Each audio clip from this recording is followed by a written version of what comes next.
Hello friends, नमस्कार। मैं प्रियंका स्वागत करती हूँ आप सभी का आपके अपने चैनल टारगेट टीचर जॉब में। दोस्तों, आज हम DELED थर्ड सेमेस्टर का सामाजिक अध्ययन देखेंगे और ये है आपका क्लास नंबर 17। तो दोस्तों, यहाँ पर हम लोग देख रहे हैं आपका अध्याय नंबर 6 और इसके अंतर्गत हम लोग देख रहे थे भारत में अंग्रेजी साम्राज्य की स्थापना, जिसमें हम लोगों ने देखा था रॉबर्ट क्लाइव के विषय में।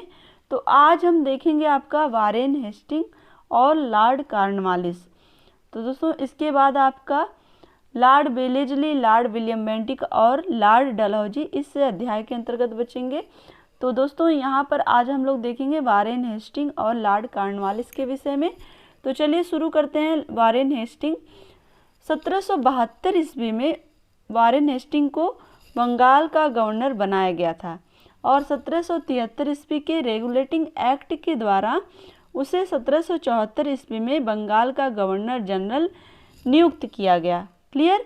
तो दोस्तों, यहाँ पर आपको क्या ध्यान देना है कि 1774 ईस्वी के रेगुलेटिंग एक्ट के बाद बंगाल का गवर्नर जनरल कौन नियुक्त किया गया? Warren Hasting.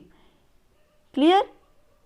आगे हम देखें, अपने प्रशासनिक सुधार के अंतर्गत वारेन हेस्टिंग ने सर्वप्रथम 1772 ईस्वी में कोर्ट ऑफ डायरेक्टर के आदेशानुसार बंगाल में द्वैध शासन प्रणाली की समाप्ति की घोषणा की और सरकारी खजाने का स्थानांतरण मुर्शिदाबाद से कलकत्ता किया। तो दोस्तों, यहाँ पर इसके विषय में हम लोग और डिटेल से देखेंगे।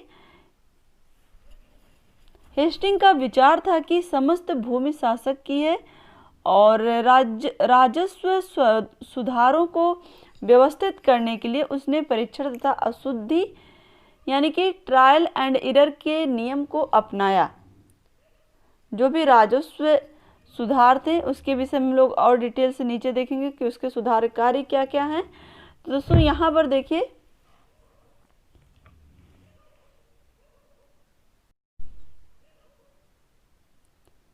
दोस्तों यहाँ पर हम लोग देखेंगे इसके सुधार कार्य कौन कौन से हैं। यहाँ पे देखिए, वारेन हेस्टिंग के प्रमुख सुधार निम्नलिखित हैं। नंबर 1 पर है न्याय प्रणाली में सुधार। 1772 ईस्वी में उसने प्रत्येक जिले में फौजदारी तथा दीवानी अदालतों की स्थापना की। ये इसकी न्याय प्रणाली में सुधार था। और अब हम देखें तो शैक्षिक सुधार में इस सुधार के अंतर्गत हेस्टिंग्स ने 1781 ईस्वी में कलकत्ता में मुस्लिम शिक्षा के विकास के लिए एक मदरसा स्थापित किया। और दोस्तों, गीता के अंग्रेजी अनुवाद चार्ल्स विल्किंसन को हेस्टिंग ने आश्रय प्रदान किया। क्लियर। दोस्तों, ये सारे क्वेश्चन थोड़ा सा यहाँ पे हम देखेंगे कि किसने अंग्रेजी अनुवाद के लिए किसको इसने रखा था, आश्रय दिया था? चार्ल्स विल्किंसन को। क्लियर। अब हम देखें, यहाँ पे आपका हो गया शैक्षिक सुधार। अब हम देखते हैं व्यावसायिक सुधार में वारेन हेस्टिंग ने कंपनी के अधिकारियों को व्यक्तिगत व्यापार पर दी जाने वाली छूट को समाप्त कर दिया और वारेन हेस्टिंग ने मुगल सम्राट को मिलने वाली 26 लाख रुपए की वार्षिक पेंशन भी बंद करवा दी। क्लियर। अब दोस्तों, हम देखते हैं यहाँ पर द्वैध शासन। तो दोस्तों, द्वैध प्रणाली, इसके पहले जब हम लोग क्लाइव पढ़ रहे थे तो क्लाइव के द्वारा चलाई गई थी। तो द्वैध प्रणाली के अंतर्गत कृषि को अत्यधिक नुकसान हुआ। भूमि कर कृषकों पर बहुत अधिक होता था।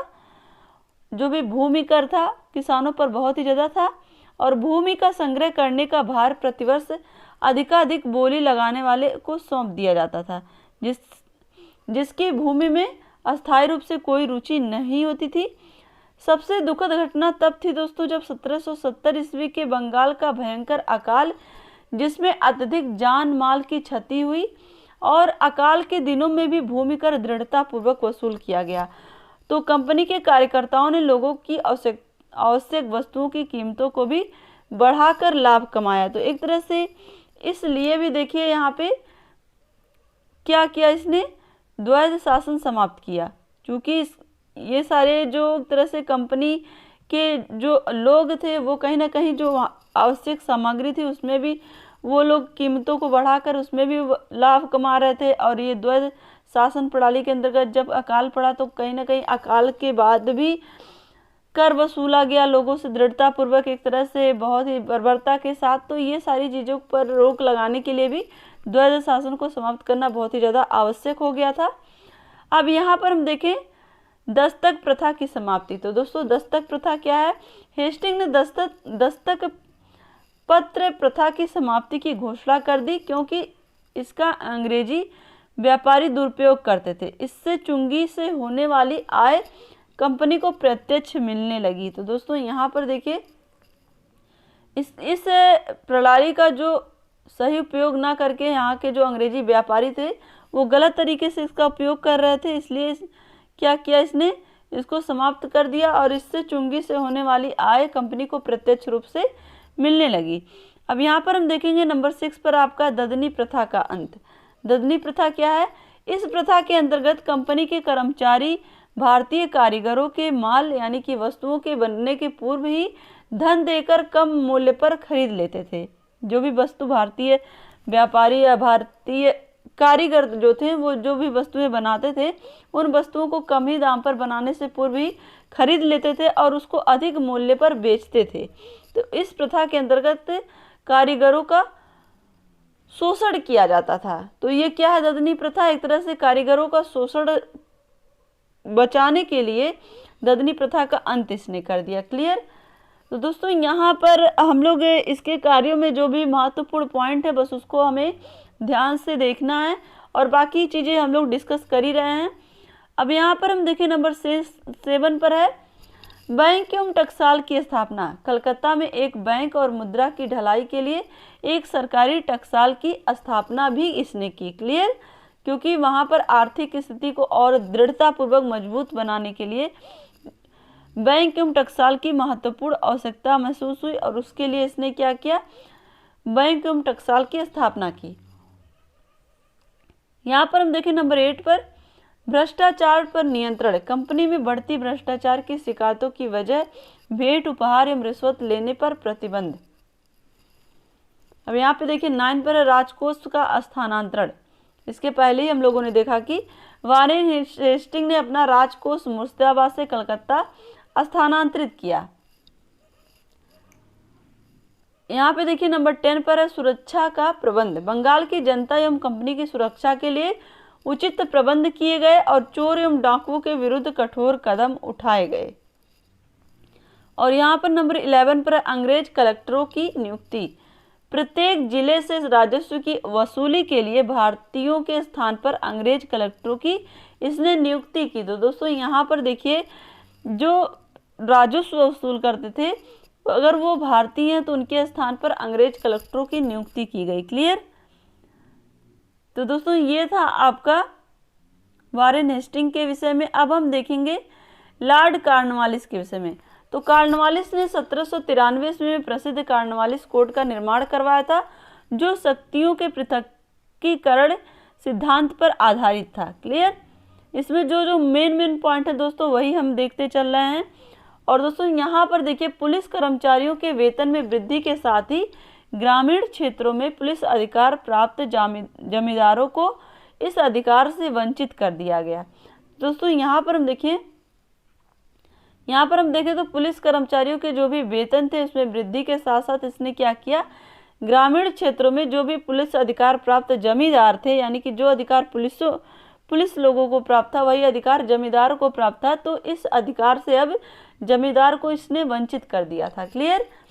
अब यहाँ पर हम देखें कंपनी के कर्मचारियों के व्यक्तिगत व्यापार पर प्रतिबंध लगा दिया। तो जो भी कंपनी के कर्मचारी थे वो अब अपना व्यक्तिगत व्यापार नहीं कर सकते थे क्योंकि अब यहाँ पर इसने प्रतिबंध लगा दिया था।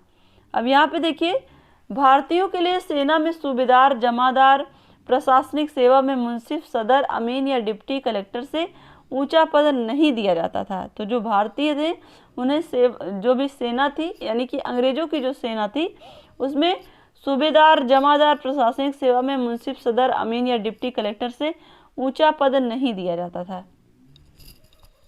और यहाँ पर हम देखें इसने 1793 ईस्वी में अस्थाई बंदोबस्त की पद्धति लागू की।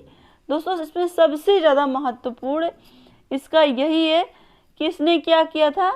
लॉर्ड कॉर्नवालिस ने इसने अस्थाई बंदोबस्त एक पद्धति लागू की थी जिसके तहत जमींदारों को भू राजस्व का लगभग 90% यानी कि 10/11 भाग कंपनी को तथा लगभग 10% अपने पास रखना था। ये काफी कठिन निर्णय था दोस्तों, क्योंकि इसमें टोटल देखिए 90% कंपनी को तथा 10% ही अपने पास उसको रखना था। क्लियर। अब यहाँ पर हम देखिए इसका लास्ट पॉइंट क्या है कि कॉर्नवालिस को भारत में नागरिक सेवा का जनक भी माना जाता है। क्लियर। तो ये सबसे महत्वपूर्ण पॉइंट थे दोस्तों। तो दोस्तों आज यहाँ पर हमने क्या क्या चीज़ें देखी कि किस तरह से लॉर्ड कॉर्नवालिस के विषय में हम लोगों ने देखा और वारेन हेस्टिंग्स के विषय में हमने देखा। क्लियर।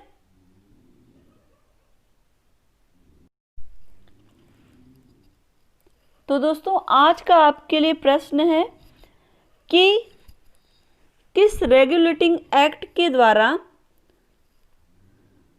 वारेन हेस्टिंग को बंगाल का गवर्नर जनरल बनाया गया था। ये चीज़ें हमें लोग अभी पढ़े हैं, तो इसका आंसर आप हमें कमेंट करके बताएंगे।